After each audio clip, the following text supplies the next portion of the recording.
Alô, amigos, nós vamos fazer a segunda parte da entrevista que nós estamos fazendo com Marisa Gibson, dentro da série com aquelas pessoas que fazem o Diário de Pernambuco. O da semana passada foi tão bom que não deu o tempo, então nós vamos continuar. Marisa, nós estávamos falando na semana passada sobre um convite que você estava no Arquivo Público e recebeu um convite para ir para outro jornal. Como foi? Pois é. Então, Luiz Resina, que era um jornalista gaúcho, mas trabalhava em Brasília, e que eu já o conhecia da minha passagem por lá, ele foi ao arquivo e disse: Marisa, eu vou lhe desarquivar. Vou levar você para o projeto da Gazeta Mercantil, que veio com aquele projeto de jornais regionais. E nós, com grande sacrifício, fizemos isso. Montamos uma equipe... Lá no Pina, né? Lá no Pina, numa casa muito interessante, porque a crise no jornal já começava a se agudizar um pouco e tinha muita mão de obra, tinha muito jornalista, muito coleguinha, sempre tinha um precisando de uma coisa. E fizemos uma redação muito interessante e conseguimos manter a nossa sucursal. Era uma das poucas que davam lucro na Gazeta toda, que já estava em crise, mas eu particularmente não sentia, porque nós dávamos conta dos salários aqui. E nessa época eu achei interessante que nós da Gazeta, tivemos muito apoio do empresariado, fizemos muitos acordos, muitas parcerias. E lá eu fiquei até a Gazeta terminar. Mas como é? Eram quantas páginas locais? Porque vinha a Gazeta de São Paulo, né? Encaixava a parte local. Era um jornal. Tinha 8, 10 páginas. Locais, né? Locais. Só sobre economia. Local, Era economia e tinha a parte cultural. Mas não era uma tarefa fácil, né? Era mais fácil que se fosse política. Mas para você sair também, você foi dizer a doutor Arraes, não? Não, doutor Arraes, quando eu saí do arquivo. Do arquivo, fui lá, conversei com ele, ele achou ótimo, assim. Foi, né? Foi. Não, e a Gazeta, inclusive, teve um período que rodava no Diário de Pernambuco, não era? Vinha de São Paulo, a parte encaixava a parte daqui, né? Era. E vendia bem, não era? Vendia, mas ele tinha muito assinatura, porque a Gazeta Mercantil, a nacional, ela era um ícone no meio empresarial. Depois é que surgiu o Valor. Agora, você trabalhou em 2 jornais ícones da imprensa brasileira que lamentavelmente desapareceram, Jornal do Brasil e Gazeta Mercantil. Né? O Jornal do Brasil foi a nossa grande escola. Nós, quando começamos a trabalhar no Jornal do Comércio, nós recebíamos o jornal com um dia de atraso e ainda nos inspirávamos no Jornal do Brasil. E graficamente também, o Jornal do Comércio se inspirou muito no Jornal do Brasil, com aquela história do caderno C. Lá, o Jornal do Brasil tinha o caderno B. Ele botou o C. Ele botou o caderno C. Eu também, porque quando eu comecei, eu fui fazer um estágio com Zósio Barroso Amaral no Jornal do Brasil. O Jornal do Brasil era uma coisa primorosa, né? Ainda na Rio Branco. Você trabalhou na Rio Branco? Não, eu não. Só Você trabalhei na sucursal. Na sucursal, que era na Rio Branco. E era Zósimo, que para mim foi o grande colunista, né? Teve Ibraí e tal, mas Zósimo foi aquele cara que revolucionou, né? Com um texto conciso, um texto alegre. É verdade. E aí, da Gazeta?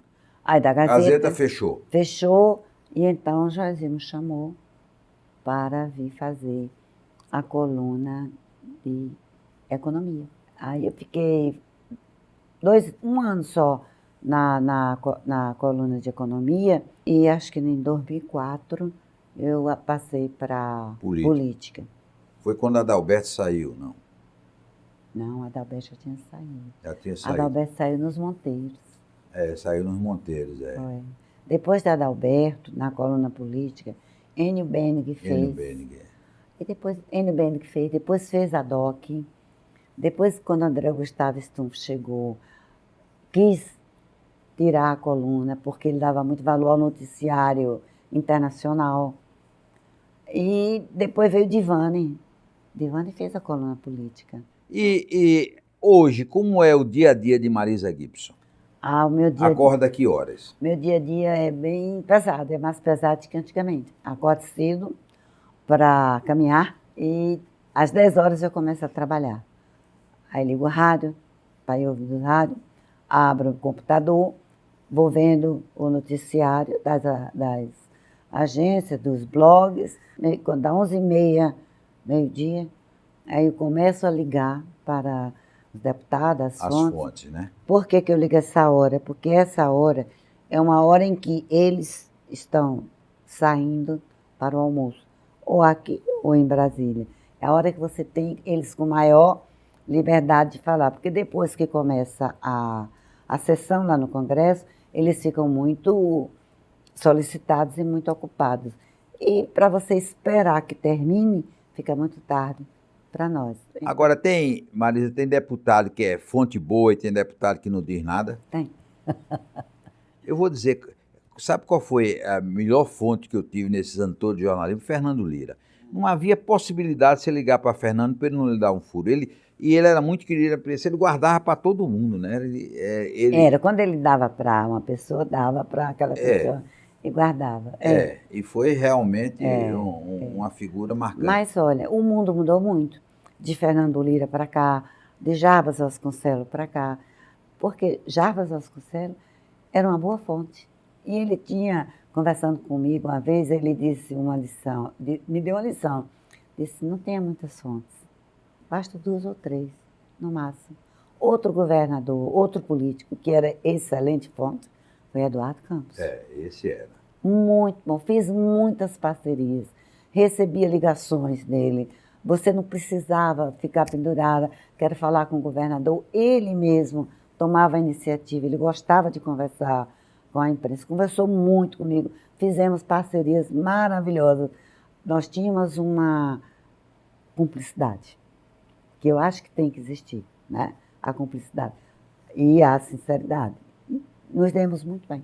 Esse homem está fazendo falta, né? Continua fazendo falta. Em todos os setores. Em todos os setores e na maneira de lidar com a imprensa. Ele era assim, ele deixava você à vontade, ele não tinha aquela imposição de governo.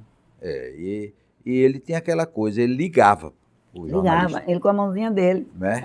ele era uma pessoa... Agora, o Marisa, recentemente, depois dessa eleição de Bolsonaro, está havendo um clima muito radical na política. Tá. Né? Quem é petista, quem é bolsonarista, eu não sei, mortadela e não sei o que, coxinha.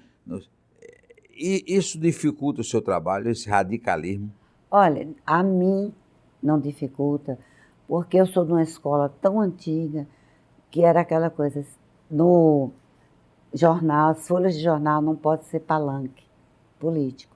Então, eu nunca trouxe a militância política. Então, para mim, eu posso falar de Bolsonaro com muita naturalidade, como posso falar, como posso criticar. Agora, voltou uma coisa muito negativa no Brasil, que é o patrulhamento.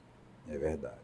O patrulhamento político e o patrulhamento profissional. Marisa, nossa última pergunta. Na sua opinião, a eleição para prefeito do Recife no próximo ano vai ser dura? Acho que não. Não? Não. Acho que vai ser interessante, mas dura não. Quer dizer, João Campos é o próximo prefeito. Eu acho que ele tem condições de ganhar. Primeiro, ele tem 2 máquinas a favor. É verdade. Né? Tem a máquina do Estado, por mais que se negue, você sabe que isso influencia. Tem a máquina da prefeitura. O prefeito Geraldo... Tem a história do pai. Tem a história do pai, recente. Tem a história do avô.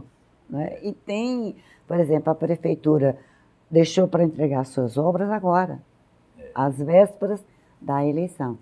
E a oposição tem muitos valores.